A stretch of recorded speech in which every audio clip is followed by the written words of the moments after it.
qu'on est bien dans la présence de notre Seigneur. Théo, je te demanderais s'il te plaît d'apporter ma Bible et mon pad de notes. C'est gentil. Merci Théo. Tu peux m'en donner. Non. Merci. Oui. C'est bon. Oui. Alors, merci de l'invitation. Je veux remercier le pasteur François, pasteur Sylvie, pour leur invitation. Je réalise que ça fait plus de 10 ans qu'on collabore, que je suis invité régulièrement à venir servir le Centre Vie Abondante. Ça remonte à 2014. Donc, une longue collaboration. Et que je prends pas pour acquise la confiance, l'amitié de pasteur François. C'est vraiment un honneur, un privilège. C'est la fête des pères, donc j'ai décidé de me gâter, de vous apporter des petites anecdotes croustillantes que mes enfants m'ont fait vivre à travers les années. Il n'y a rien de plus beau qu'un enfant qui apprend à lire, hein, des fois, ou apprend à écrire. Je pense que ma fille Adèle voulait écrire et elle demandait à sa maman, « Maman, comment est-ce qu'on écrit IGA? » Ben, tu sais, quand tu le sais pas. La réponse est dans la question, ma fille. Mon autre fille, Béatrice, la plus grande, elle avait 4 ans quand elle me regardait passer la tondeuse. Puis elle me dit, « Papa, pourquoi tu enlèves le gazon? Est-ce que c'est parce que tu veux voir la neige? » Hein, on est tellement pressés de revoir la neige, n'est-ce pas? Pour elle, en dessous du gazon, le gazon avait poussé par-dessus la neige. Donc pour elle, c'était magnifique. Bon, Théodore, je t'épargnerai pas, mon garçon. Lui, il a été plus intelligent que moi. Quand même, je l'admets, il était tout petit, peut-être 2 ans et demi, puis c'était un touche-à-tout. Hein? Les enfants sont curieux, ils voulaient toucher tout. Je m'étais laissé traîner, j'avais laissé du matériel sur le comptoir, puis là je lui disais, « Non, Théo, touche pas à ça. Non, dépose-le. » Là, il y avait un autre accessoire. Bon, je l'avais pas rangé, mon erreur. Il dit, « Non, Théo, non, je te demande de pas toucher à ça non plus. » Là, il me regarde. Il dit, « Papa, est-ce que ma main, je peux la toucher? » Là, je me suis dit, ouais, peut-être que je vais un peu loin, là. Quand ton enfant te demande s'il peut toucher sa main, ouais. Il m'avait complètement désarmé. Puis plus récemment, les joies d'être papa. Quelques minutes après être sorti du lit, je me suis cogné le petit orteil, mais solide. Ça m'était jamais arrivé. Mon petit orteil a fendu. J'étais revenu pratiquement avec 6 orteils dans ce pied-là. J'exagère un peu. Non, mais j'avais ouvert. Mon ongle était fendu en 2, là, comme la mer Rouge. C'était pas un miracle, là, mais j'ai crié. Il fait « Ah! » J'ai crié quand je me suis fait mal, puis j'ai crié quand j'ai vu le sang aussi. Puis ma fille, Adèle, qui dormait, c'était tôt le matin, hein, elle dit « Ah! Papa, il m'a réveillé. » Il dit à sa mère, « Je faisais tellement un beau rêve, puis je pourrais jamais savoir la fin de mon rêve à cause de papa. » Là, sa mère lui a dit, « Tu sais, je pense que c'était plus important de s'occuper de papa qui est blessé. » Elle va apprendre l'empathie avec le temps, là, mais... Le titre de mon message ce matin, si on peut l'afficher à l'écran, c'est « Prends ta place. » Prends ta place. Et j'aimerais enchaîner avec un verset où Jésus s'adresse à celui qui est fatigué, celle qui est fatiguée et chargée. Prochaine diapo, je crois que c'est Matthieu 11, 28, où Jésus nous dit « Venez à moi et je vous donnerai du repos. » Et j'aimerais vous faire remarquer qu'il n'a pas dit « Venez à moi et je vous donnerai un lit ». Parfois, c'est ça qu'on voudrait demander, un lit, un oreiller. Non, il a dit « Venez à moi et je vous donnerai du repos ». Pourquoi le Seigneur veut nous donner du repos? C'est parce qu'il y a une mission pour nous. Il veut recharger nos forces. Alors ce matin, rechargez-vous en lui. Rechargez-vous dans sa présence. Il va vous donner du repos, mais enlevons de notre tête l'idée d'une plage ensoleillée avec un petit verre de limonade. Non. Il nous recharge pendant qu'on est à son service, pendant qu'on est en mouvement. Alors, Que le Seigneur puisse nous restaurer. Peut-être, je vais prendre un temps juste pour confier le reste de la réunion au Seigneur. Seigneur, ta parole est riche. Ta parole est source de vie. Puis tu es celui qui nous offre le repos. On s'approche de toi. On vient devant toi, Seigneur. On ne prend pas pour acquis qu'on va comprendre ta parole, mais on a besoin de l'éclairage de ton Saint-Esprit. Ton Esprit Saint qui vient éclairer nos pensées, mais qui vient aussi convaincre nos cœurs. Viens convaincre nos cœurs parce que tu veux faire de nous des hommes et des femmes forts, des hommes et des femmes renouvelés, des hommes et des femmes vivants en toi qui marchent avec toi. Et qu'on puisse ressortir d'ici avec un appel dans nos cœurs de prendre notre place, de prendre chacun sa place dans ton plan parfait, dans ton royaume. Et si vous êtes d'accord avec moi, vous pouvez dire Amen. Alléluia. Ce matin, on va faire une petite étude dans l'Évangile de Luc. J'ai les passages affichés. Voyez-vous, ce qui arrive quand tu ne prends pas ta place. Luc, c'était peut-être pas son sujet principal, mais vous allez remarquer que dans les chapitres qu'on va étudier, chapitre 10, chapitre 12 et chapitre 15, il y a comme un fil conducteur. Ce qui arrive si tu ne prends pas ta place.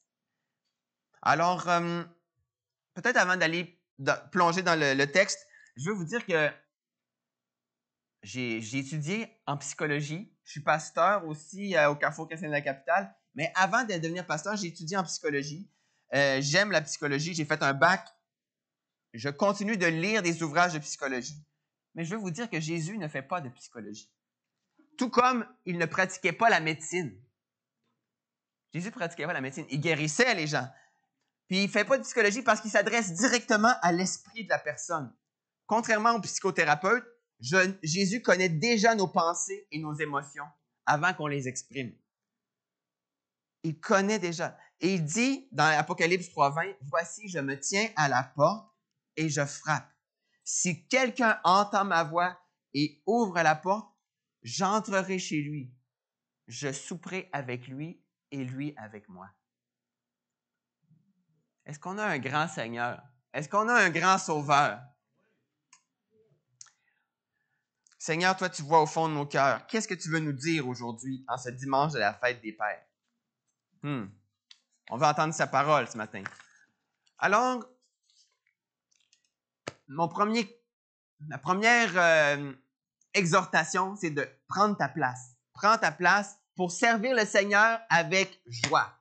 On va aller voir les sœurs de Lazare. Qu'est-ce qui est arrivé chez les sœurs de Lazare? Vous connaissez? Oui. Connues aussi sous le nom de Marthe et Marie. Donc, c'est des amis de longue date de Jésus. Clairement, c'est une famille de laquelle il est proche. Lorsqu'il est de passage, il s'assure de faire un détour pour aller leur rendre visite, pour passer du temps avec elle, avec lui. Donc, comme un peu à son habitude, Jésus est en chemin avec ses disciples. Il rentre dans un village. Ça, je pense que c'était Béthanie. Une femme, comme de raison, Marthe, le reçoit chez elle. Et sa petite sœur, Marie, elle était assise au pied de Jésus. Donc, Jésus va avoir des choses intéressantes à dire. Puis elle l'écoutait certainement attentivement, passionnément. Puis vous connaissez l'histoire, Marthe, moi je dirais que c'est la grande sœur. En tout cas, c'est celle qui semble plus responsable. Était vraiment... En québécois, on dit la broue dans le toupette. Ça veut dire, elle devait être en sueur. Puis, parce qu'elle préparait le repas, elle préparait certainement la maison. Jésus était déjà arrivé. Là. Il était trop tard pour faire le ménage, mais bon, elle essaie de réparer les pots cassés.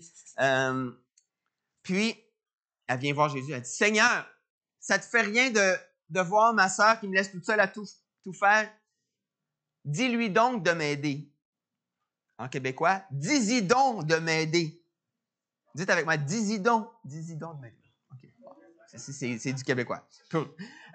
Donc, puis le Seigneur Jésus lui répond, « Marthe, Marthe, tu t'inquiètes et tu t'agites pour beaucoup de choses. Une seule chose est nécessaire. Marie a choisi la bonne part qui ne lui sera point ôtée. » Luc 10, versets 41 et 42. Je veux juste qu'on s'arrête pour réfléchir à comment Marthe devait se sentir à côté. Donc, Marie passe un bon moment avec Jésus.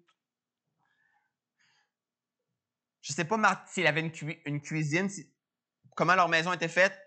Est-ce qu'il y avait un espace cuisine? Est-ce que le foyer était à l'extérieur? Un genre de barbecue israélien? Sentez-vous l'odeur? Les odeurs, ça nous revient en mémoire. Mais j'imagine très bien Marthe qui sortait de la maison, rentrait dans la maison, qui courait à gauche et à droite, puis là, qui est au bord des larmes parce qu'elle est frustrée d'être laissée seule à tout faire, laissée à elle-même.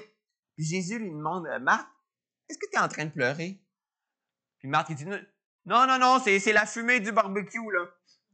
Mais entre vous et moi, avez-vous déjà versé des larmes de frustration? Hein? De pleurer de rage. C'est injuste. C'est moi qui fais tout aussi. Est-ce que ce serait parce que tu t'en mets trop sur les épaules? C'est clair que Marthe, elle essayait d'accomplir le travail de deux personnes. Parfois, c'est admirable. Il faut admirer ceux qui sont travaillants puis ceux qui... Mais parfois, c'est trop. Parfois, c'est trop, c'est exagéré, puis c'est pas la charge que Dieu te met. C'est pas la charge que Dieu t'impose. Jésus lui dit, au verset 42, une seule chose est nécessaire. En d'autres mots, une seule chose est réellement un besoin. Le reste, je pense que c'est toi qui t'es ajouté ça. Une seule chose. Ça aurait pu être très, très simple, le goûter. Très, très simple. Ça aurait été bon et simple. Une seule chose est nécessaire. N'est-ce pas? J'ai une auteure française d'origine marocaine qui a écrit plusieurs livres, Simone Paco. Elle est décédée aujourd'hui, mais j'aimais sa façon de raconter cette histoire, de s'imaginer la réponse que Jésus a donnée à Marthe. Donc, nous, on a un petit extrait, là. Il dit, Marthe, tu t'inquiètes et tu t'agites. Mais peut-être de lui dire, Marthe, tu cuisines à merveille, là. J'ai rien à redire. Toi aussi, tu as une bonne part. Marie, sa part, c'était d'être au pied de Jésus, mais toi aussi, tu as une bonne part. Peut-être ta part, c'est de faire le repas avec joie, de faire ce que tu es capable, sans exagérer, mais dans la joie, de détendre tes invités, puis c'est ça, de mettre à profit tes talents. Vous avez tous des talents. Il y en a ici qui ont des talents de cuisinière. Il y en a qui ont des talents de musicienne. Peu importe quel que soit ton talent. Où est ta part? C'est un peu la question que Jésus nous pose. Où est ta part? Prends pas la part des autres. Prends pas la part qui t'écrase, qui t'épuise. Non. Marthe aurait pu dire, regarde, là, Jésus vient d'arriver, on n'était pas prêt, fait qu'on va faire ça simple, on va manger soit du pain et des olives, OK? Un petit goûter bien léger, puis on va tous s'asseoir au pied de Jésus, puis on va écouter les enseignements. Ou bien, elle aurait pu dire, je vais laisser Marie écouter, elle me fera un résumé tout à l'heure, puis moi, je vais préparer un bon repas parce que Jésus, il a fait un long voyage, il est toujours en train d'enseigner, il est toujours en demande. Jésus était fortement en demande, donc elle aurait pu aussi se dire, j'écouterai ces histoires plus tard. Mais là, elle était déchirée, clairement, elle était déchirée. Donc, je vous pose encore la question, où est ta part? Où est ta part? Notre part, ce n'est pas de copier Marthe ou de copier Marie. Il faut se connecter au Seigneur et dire, Seigneur, montre-moi où est ma place. Donc, ce matin, je vous invite à y réfléchir. Prends ta place, celle pour laquelle Dieu t'a équipé. Et tu ne devrais pas te sentir débordé. Si Dieu te donne une tâche, une place, une mission, tu ne devrais pas te sentir débordé. C'est sûr, si tu le fais par tes propres forces, on s'entend, ça va devenir lourd.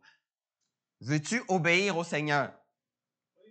Ah, merci. Donc, rappelle-toi d'abord que c'est Dieu qui produit en vous le vouloir et le faire pour son projet bienveillant.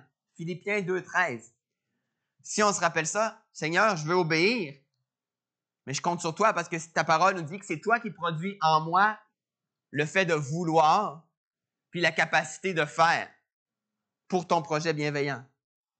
Ah, il me semble que ça donne confiance. Si on se rappelle, moi, je veux avoir un cœur prêt à obéir, puis le Seigneur va faire le reste. Je te pose encore la question, où est ta place? Quelle est ta part? On va aller dans un deuxième passage. L'histoire de deux frères que Jésus croise dans la foule. On va prendre une petite gorgée d'eau. Il fait chaud à Montmagny aujourd'hui?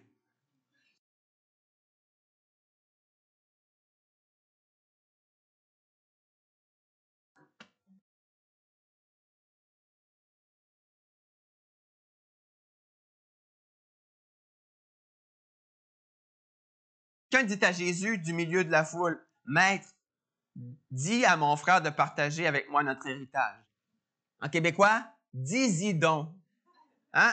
Dis-y donc. Encore une fois, bon.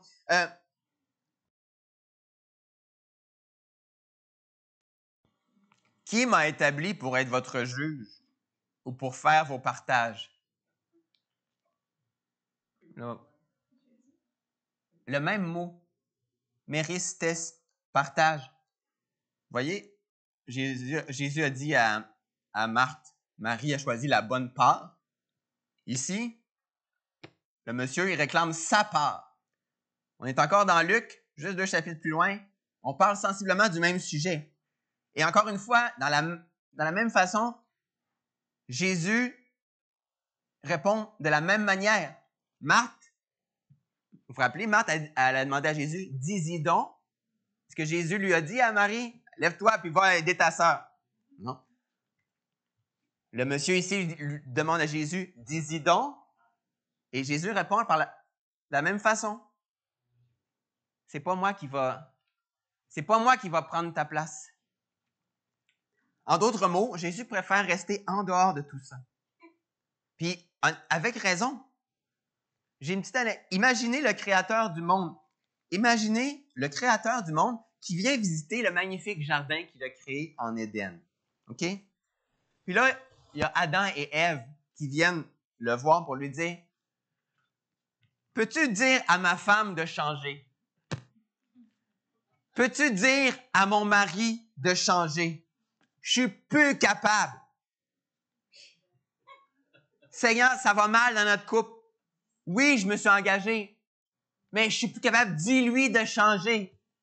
Dis-lui de changer. » Vous riez, mais c'est parce que c'est vrai. Qu'est-ce que Dieu va leur répondre? Avez-vous mangé du fruit? Par hasard, auriez-vous mangé du fruit de l'arbre défendu? Mais bon, c'est pas comme ça que c'est arrivé. Mais c'est bon de se rappeler que Adam, quand Jésus lui a demandé, il a dit, « Oui, Seigneur, j'ai péché, j'ai mangé du fruit. » Non, il n'a pas dit ça. Il a dit, c'est la femme. Pas juste la femme que tu as mise à mes côtés.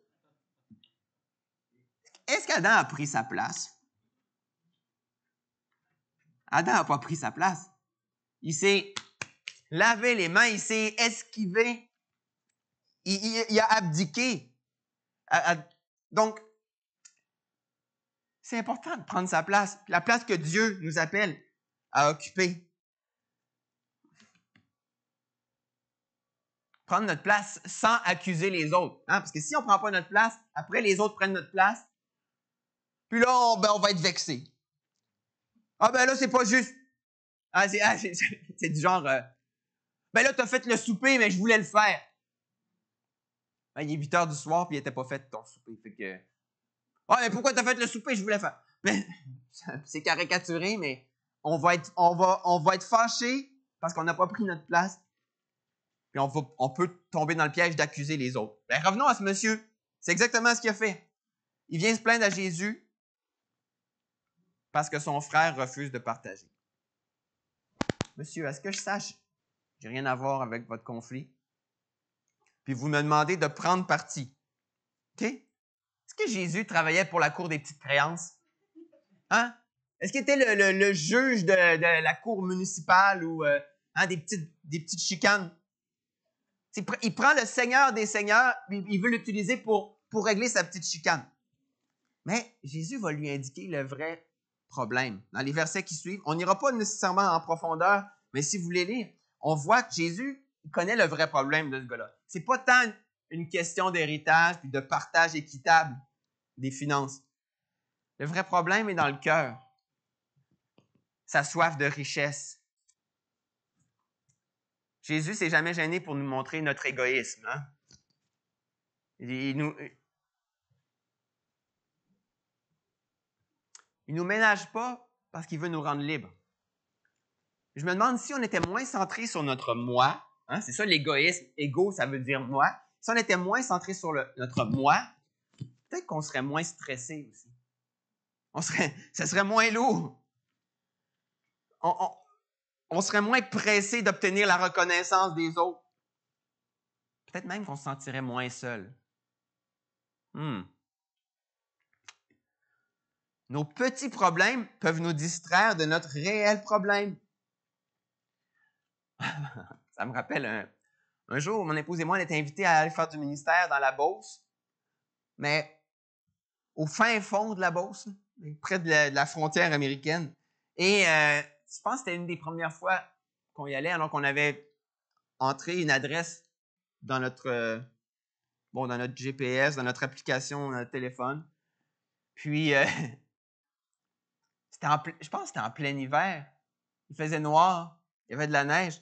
Et là, on suit les indications un peu innocemment, là. Pratiquement les yeux fermés, dans la tempête de neige. On va mettre ça gros, là. Mettons là, qu'il ventait, il y avait des flocons. Dans la Beauce, c'est mal déneigé. Là, on roulait, puis on faisait confiance à notre GPS. À un moment donné, elle dit, vous êtes arrivé à destination. On était dans un rang. Je sais même plus, on était-tu encore au Canada ou on avait traversé aux États-Unis? On avait fait confiance à ce bidule-là. Puis, imaginez, là, est-ce que j'avais... Mais nous, on placotait, on écoutait la musique dans l'auto, puis finalement, on était perdus. On était réellement perdus. Peut-être, est-ce qu'il nous restait de l'essence? Si je voulais rendre ça encore plus gros, je vous dirais, notre réservoir d'essence il était pratiquement vide. Mais je pense pas que c'était ça. Là. Admettons que je voulais rendre ça vraiment là, intense. Mais ce que je veux dire, c'est que le Seigneur, il connaît notre réel problème. Peut-être que nous, on ne sent même pas qu'on est perdu. On fait confiance, on continue notre route. Puis le Seigneur, lui, il voit si on est perdu, donc il va venir nous confronter, nous éclairer, parce qu'il veut qu'on retrouve notre juste place. Et honnêtement, pour pouvoir retrouver notre juste place, il faut d'abord admettre qu'on a pris la place de Dieu. Hein? Lorsqu'on a décidé de diriger nous-mêmes notre vie, on prend la place de Dieu. Ou si on laisse quelqu'un d'autre diriger notre vie. Notre exemple est drôle, mais honnêtement, on a fait confiance à une tierce personne, à une application pour diriger notre chemin. Prends ta place. Je serais rendu déjà à mon 3e point, c'est-à-dire prends ta place pour ne pas sombrer dans l'amertume. Et là, je me base sur la parabole du Père prodigue. Souvent, on l'entend parler, on l'entend intituler la parabole du Fils prodigue, mais prodigue, c'est quelqu'un qui dépense, hein, qui dépense son héritage. Oui, le Fils a dépensé, mais le Père a dépensé aussi. Et on peut mettre l'accent sur le Père, le cœur du Père. Donc, je vais quand même la raconter, malgré que c'est une parabole qui est tellement célèbre. Un père qui avait sensiblement une fortune intéressante, 2 fils, reçoit une demande assez inusitée. Il n'est pas mort, puis son fils lui demande la moitié de l'héritage. Mais plutôt que de faire un chichi, le père, il lui dit « OK, t'es mon fils, je t'aime, mais voici ta part d'héritage. Elle t'appartient. » Alors, le fils, il ne va pas la placer Il va pas acheter des bons du trésor, mais il va vraiment la dépenser de façon idiote, de façon charnelle. Hein? Et il se retrouve dans une position vraiment détestable. Détestable pour un juif parce qu'il va se trouver un emploi dans une porcherie. C'est détestable pour un juif. Il va se mettre à garder les cochons. Et il va même, dans un temps de famine, alors que là, ça aurait été pratique d'avoir un peu d'argent, mais il avait tout dépensé. Ça aurait été pratique d'avoir un peu d'argent pour se nourrir. Fait qu'il il arrive même à une position où il salive en voyant la nourriture des cochons. Mmh. Ça lui ouvre l'appétit parce qu'il y a le ventre qui crie. Fait que c'est vraiment la misère. C'est une image de la misère quand on a fait des mauvais choix et qu'on arrive à une position de désespoir. Puis là, ce fils-là, il repense à son père. Mon père, il a été bon. Il m'a quand même donné l'héritage. J'ai rien à lui reprocher. C'est moi. Je suis l'unique responsable. Mais si seulement je retournais le voir, mais juste pour travailler, recommencer en bas de l'échelle. Pas pour être son fils, parce que, honnêtement, je ne mérite plus d'être appelé son fils. Mais au moins, parce que là, ici, là, je serais mieux traité comme esclave chez mon père que comme employé ici à la porcherie. Alors, il réfléchit, il se fait un scénario, puis il rentre à la maison. Il prend le chemin de la maison, puis vous connaissez le cœur du père. Le cœur du père se révèle lorsqu'il voit son fils arriver à l'horizon, son fils qui est la tête basse, peut-être les vêtements tout sales, ça allait pas fort. Puis le père qui court à la rencontre de son fils, qui le serre dans ses bras. Il dit, son fils commence, « Père, je ne mérite plus. » Son père l'interrompt tout de suite. « Ça fait des années que je t'attends. » Puis il dit à ses serviteurs, « Allez tuer le veau gras, trouvez un beau vêtement propre de fête. Mon fils qui était mort est revenu à la vie, célébrons. » On pourrait arrêter la parabole là. Ce serait une finale là, hein, merveilleuse. Ce serait génial. On pourrait même faire un appel au salut. Dire, si tu te sens comme le fils prodigue, le fils qui a tout gâché, puis que tu crois que Dieu t'a abandonné, ben sache que le cœur du Père, c'est de te serrer dans ses bras, de te laver de tes fautes, puis de faire de toi un fils, une fille. On pourrait faire un appel au salut, puis si tu le sens dans ton cœur, oui, je me reconnais, le Seigneur te pardonne, il fait de toi une nouvelle créature ce matin. Mais Jésus poursuit l'histoire. Et là, il va parler du fils aîné.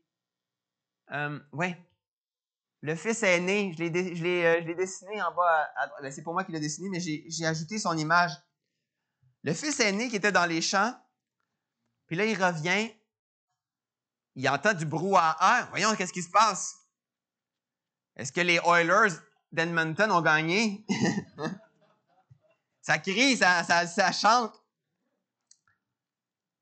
Puis là, il appelle un des serviteurs, puis il demande, qu'est-ce qui se passe? Le serviteur lui dit, ton frère est de retour, puis ton père a décidé de tuer le veau gras parce que ton frère est revenu en vie. Et le frère se met en colère. Il dit, non, moi je ne rentre pas dans ce party-là, c'est pas vrai. Fait qu'il fait sortir son père. Le père sort de la fête. Il dit, viens fêter avec nous. Puis là, on voit le cœur du frère qui était resté toutes ces années. Il dit à son père au verset 29, on est dans Luc 15. Il répondit à son père, « Voici, il y a tant d'années que je te sers, sans avoir jamais transgressé tes ordres, et jamais tu m'as donné ne serait-ce qu'un petit chevreau pour que je me réjouisse avec mes amis. Et quand ton fils est arrivé, celui qui a mangé ton bien avec des prostituées, c'est pour lui que tu as tué le veau gras. »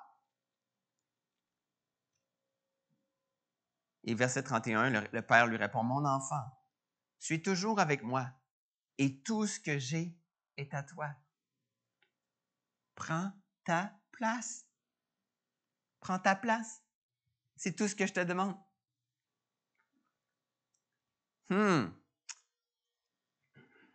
Donc, parce qu'il n'avait pas pris sa place, il vivait dans la maison du Père. Est-ce que c'était un père qui était dur? Est-ce que c'était un père qui était radin? Non. C'est un père à l'image de notre Père céleste, un père rempli de bonté, de grâce, de générosité. Et nous, on vit dans cette maison-là. Mais si on ne prend pas notre place, on va sombrer dans l'amertume, comme le frère qui boudait. Prends ta place. Donc, pendant toutes ces années, il ne demandait pas sa part. Il y avait un des deux qui avait demandé sa part d'héritage, qui était parti, effronté. Mais le frère qui ne demande pas sa part, son attitude est traître ou insidieuse. Je suis allé voir la définition du mot insidieux. Une maladie insidieuse, c'est dont l'apparence bénigne masque au début la gravité réelle. Alors, il avait l'air bien. Lui, il n'a pas fait de fugue. Il restait à la maison. Mais il y avait un cancer. Un cancer dans son cœur, une attitude qui donnait pas signe que ça allait mal, mais c'était grave parce qu'il n'était plus en communion avec son Père. Est-ce que vous êtes en communion avec votre Père céleste? Il était soumis à son Père, mais il n'y avait pas d'enthousiasme. Il y avait de la jalousie envers son frère qui était revenu tout croche, mais il n'y avait rien à lui envier. Pendant toutes ces années, il avait accès à toutes les richesses du Père, mais il n'en a pas profité. En tout cas, il était pas reconnaissant, il n'était pas joyeux de ça. Il ressemble un peu aux chrétiens passifs qui reprochent au Seigneur de ne pas agir dans leur vie. Seigneur, tu fais jamais rien, tu réponds pas à mes prières. Ce matin, je vous dis, mon frère, ma soeur, tu es un enfant de Dieu. Tu as accès aux richesses du Père. Lève-toi et fais comme chez toi. Va prendre ce dont tu as besoin. Va prendre le chevreau. Vas-y, t'es chez toi. Ton Père dans les cieux va être glorifié. Et je termine avec dans quelques secondes, dans quelques minutes, je vais terminer. Je termine avec ce verset dans 1 Corinthiens 12 qui dit « Aspirez aux dons les meilleurs ».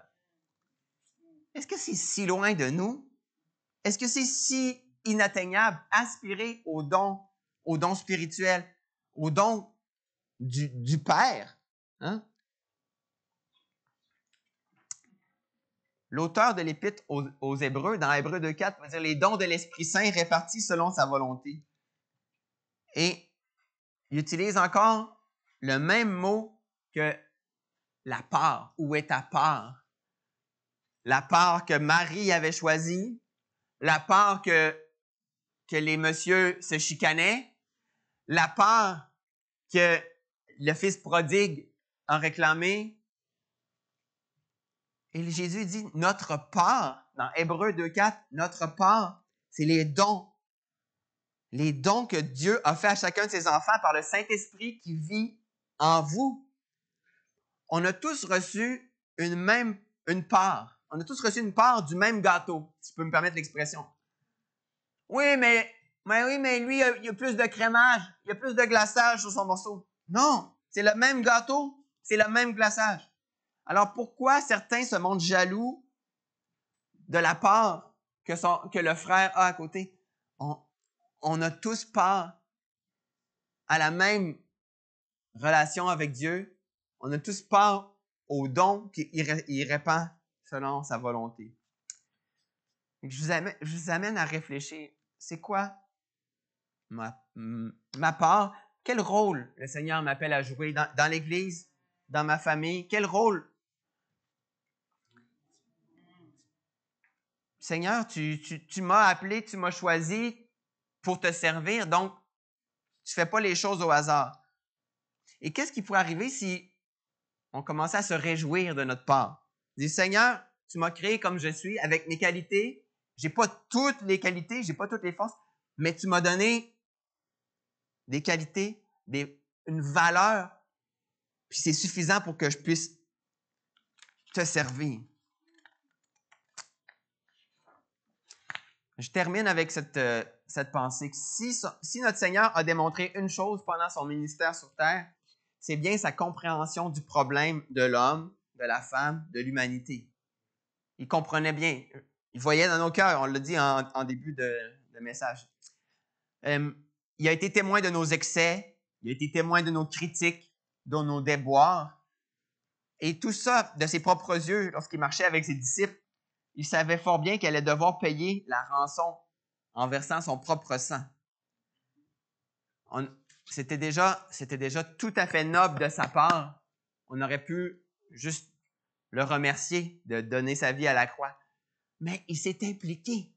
Il nous a enseigné. Il a voulu prendre l'initiative de nous éclairer, de nous faire voir. Parce qu'on a perdu notre place dans la création. Lorsqu'on a désobéi à Dieu, on s'écarte du plan parfait de Dieu. Donc, Jésus, c'est vrai qu'en offrant sa vie à la croix, il a payé pour nos péchés, il a payé l'offrande ultime pour nous libérer. On peut avoir accès à la vie éternelle, une place dans le royaume de Dieu. Mais dès maintenant, son enseignement nous dit qu'on peut être en communion avec le Père. Dès maintenant. On peut avoir une joie de vivre dès maintenant. Pas juste attendre dans l'Église en attendant le retour du Seigneur. Avec peur. Hein? Tous les chrétiens, on vit dans un monde tellement plein de tentations. On va tous s'accrocher dans l'Église, on va se cacher en attendant le retour de Jésus. Comme ça, il ne nous arrivera rien. Je fais des blagues, mais c'est pratiquement l'attitude du frère qui restait à la maison du Père puis qui ne faisait rien, mais il ne vivait pas pleinement. Non, Jésus veut qu'on vive pleinement. Donc, si je résume les trois éléments, prends ta place pour pouvoir servir Dieu avec joie. Prends ta place, trouve ta part, ta bonne part, sans pointer du doigt les autres. Ah, il a pris ma place. Non, prends ta place. Et troisièmement, prends ta place pour ne pas sombrer dans l'amertume, dans la critique. Et on va se lever ensemble, si vous voulez bien. On va se lever, on va prier. C'est merveilleux que chacun de nous a été créé à l'image de Dieu, mais une facette différente de Dieu. Comme un diamant à multiples facettes. Chaque facette est importante. Donc, Seigneur, on se tourne vers toi ce matin en disant merci. Merci de nous avoir créés à ton image. Merci de nous avoir tant aimés. Et merci de nous avoir fait différents. Différents par nos personnalités, différents par nos dons, différents par nos histoires. Seigneur, tu ne fais rien au hasard. C'est merveilleux qui tu es et ce que tu fais. Ouvre nos cœurs, Seigneur. On a peut-être laissé un peu d'amertume rentrer dans nos cœurs. On a peut-être laissé un peu de critique rentrer dans nos cœurs. Puis on va rester dans l'attente que ça se règle. Oh Seigneur, donne-nous le courage de prendre notre place parce que tu es avec nous, Seigneur. Et on veut aspirer aux dons les meilleurs. Seigneur, pas pour se faire un nom, mais parce que tu nous as aimé le premier, tu nous as appelés à te suivre, tu nous envoies dans l'action pour te servir. Merci parce que tu as promis ton Saint-Esprit pour être avec nous tous les jours jusqu'à la fin du monde. Et si vous êtes d'accord avec moi, vous pouvez dire Amen. Alléluia. Est-ce qu'il y en a qui vont prendre leur place? Oui. Il y en a qui ont oui. Ça donne le goût. Maintenant, j'aimerais prier avec ceux qui ont besoin de prière. Puis en même temps, c'est peut-être entre vous, vous pouvez prier les uns pour les autres. Prenez votre place. Prenez l'initiative de prier les uns pour les autres. Je ne sais pas si on a de la musique qu'on peut faire jouer à la console, ou si tout simplement je reprends la guitare pour jouer. Christian, as-tu une consigne à me donner à ce niveau-là? Parce qu'on va juste prendre quelques minutes dans la présence de Dieu. Okay. Est-ce que vous avez ce qu'il faut? Bon, parce que ça me permet de prier avec ceux qui auraient besoin de prière ou de juste d'intercession, de demander une touche de Dieu. Puis merci beaucoup de votre accueil. Vous avez été très, très, très hospitalier, très généreux. Bonne fête des pères.